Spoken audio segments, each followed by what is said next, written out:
If you've opened Microsoft Word and noticed that the Draw tab is missing from the ribbon, don't worry, because in this video, I'm going to show you exactly how to add the Draw tab to the ribbon in Word in just a few simple steps. This is super useful if you want to use pen tools, highlighters, erasers, or touch drawing features while working on documents. And if this tutorial helps you out, make sure to hit that like button and subscribe for more quick Word tips and tutorials.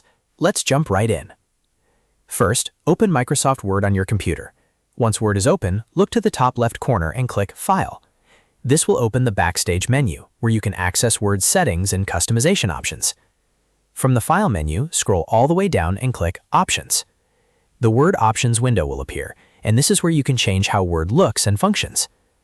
On the left side of the window, click Customize Ribbon. This section lets you choose which tabs appear on the ribbon at the top of Word. Now look at the right-hand list of tabs. You should see options like Home, Insert, Design, Layout, and more. Find the box next to Draw and check it. If the Draw tab is already checked but still not showing, make sure you are looking at the correct ribbon configuration and that any custom settings haven't hidden it. In most cases, simply checking this box is all you need to do. Once the Draw box is selected, click OK at the bottom of the window to save your changes.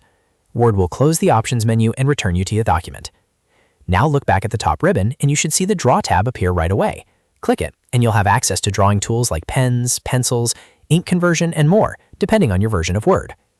If you still don't see the tab after following these steps, try restarting Word to refresh the ribbon settings.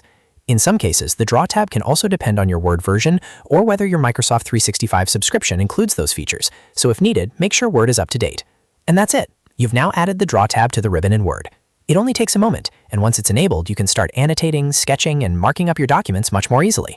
If this video helped, please give it a like, subscribe for more helpful Word tutorials, and I'll see you in the next one.